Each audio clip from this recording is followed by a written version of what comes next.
Welcome back to the RGR Football Channel. This is your game plan video for how the Chiefs can beat the LA Chargers once again in prime time on Sunday Night Football. We have 4 points. Let's go ahead and get right into it. The first point, I think you all understand the biggest thing I'm going to say. Stop Mike Williams. Both he and Keenan Allen have been back at practice this week. I don't know if both are going to play. If they do, how much they're going to play. I do know one thing. If Mike Williams is on that field, we do not want to see. That means all of us don't want to see one-on-one coverage down the sideline at all. And I know Rashad Fenton's not there anymore. I don't care.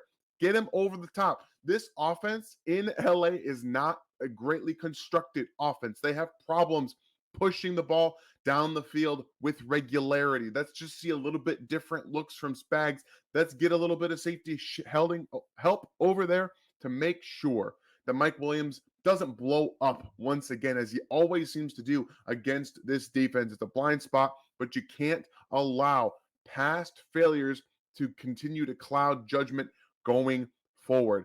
That's going to bring us right into our second point of the game plan. Mentally, are the Chiefs still checked into this game?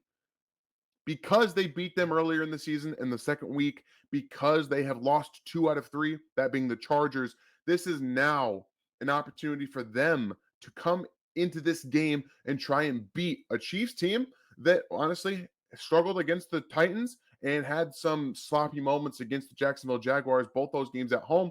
Now they go into LA. Are they going to stay mentally checked in?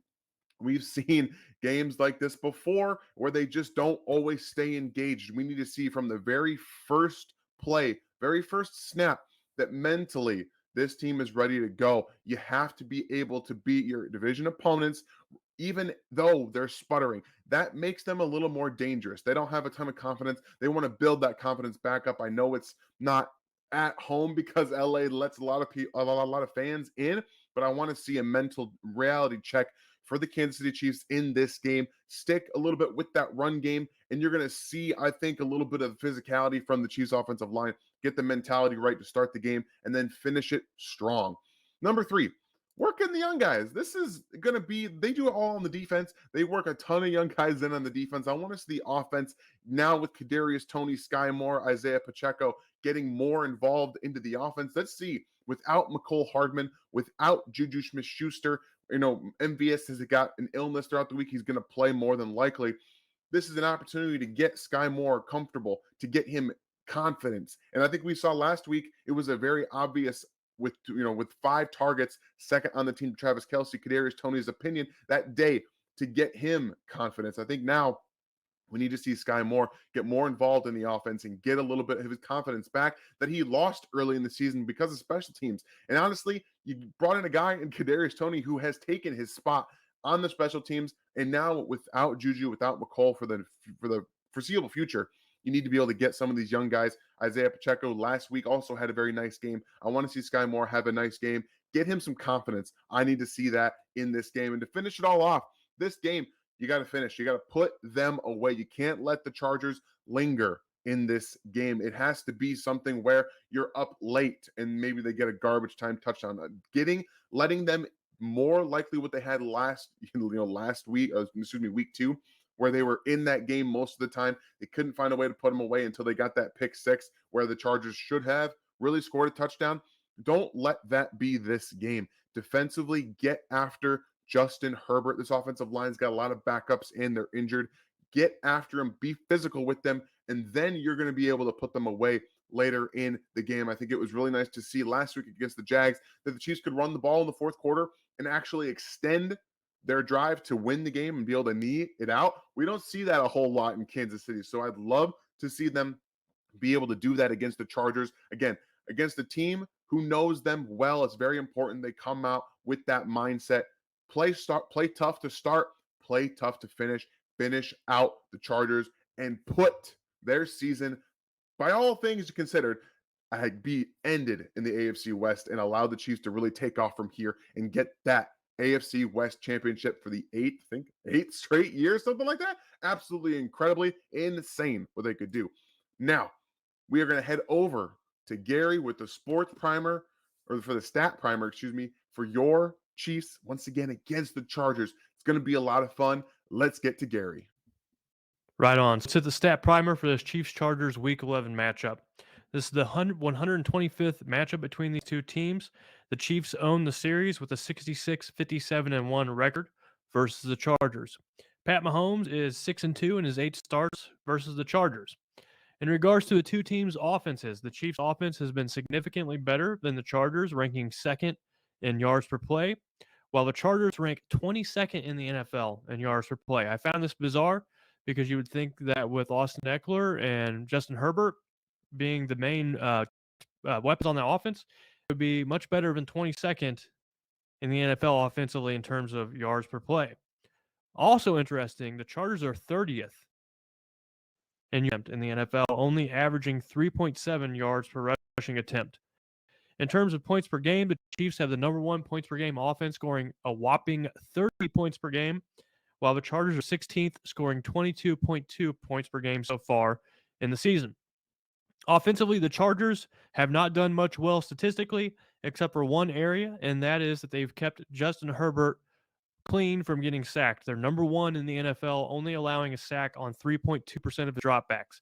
So offensively, the Chargers have not done great statistically, and hopefully that carries over into Sunday night's game, and the Chiefs defense can do a good job and stop the Chargers from scoring many points.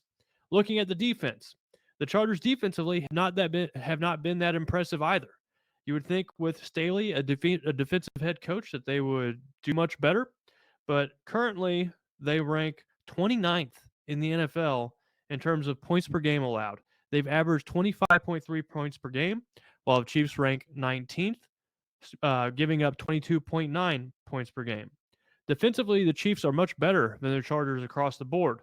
The Chiefs have been average in terms of yards per play allowed, net passing yards per play allowed, and rushing yards per play allowed, while the Chargers have been in the bottom half of the NFL in all three of those categories. One area where the Chargers have also struggled is pressure percentage. They rank 27th in the NFL, only pressuring the opponent quarterback on 18.4% of their dropbacks. The Chiefs rank 8th in the NFL, pressuring the opposing quarterback 24.4% of the time. In terms of blitzing, the Chargers have blitzed the 14th most times in the NFL, while the Chiefs have blitzed the 8th most times.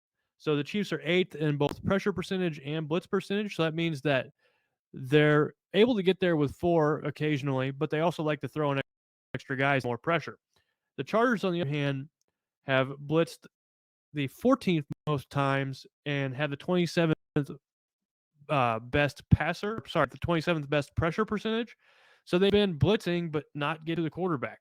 So this is going to be a big key to the game because the Chargers, when they've faced Patrick Mahomes, when they've sacked him 2 or more times, the Chiefs have not won a game versus the Chargers. So they're 0-2 in games where they've had 2 or more sacks versus the Chiefs with Patrick Mahomes at quarterback. On the flip side of that, the Chiefs are 6-0 when Mahomes has been sacked 1 or fewer times by the Chargers defense. So look for the pass rush for the Chargers to play a big role in this game, and you want to keep Mahomes clean. I think if he has time in the pocket, it'll be good news for the Chiefs in terms of winning the game.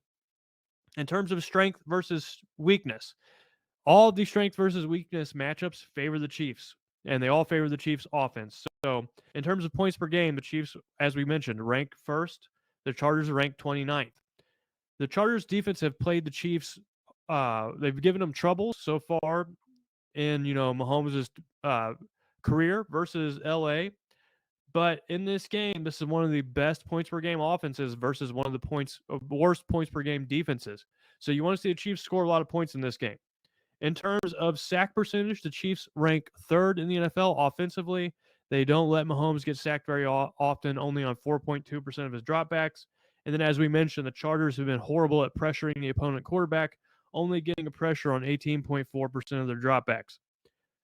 In terms of a strength versus strength matchup, the Chiefs' defense, in terms of forcing pressures, they rank 8th in the NFL, and the Chargers' offense ranks number 1 in the NFL in keeping Herbert clean. So it comes down to who can get after the quarterback more, who can have the more effective pass rush. If is able to get any sacks in the game, we could see an offensive shootout.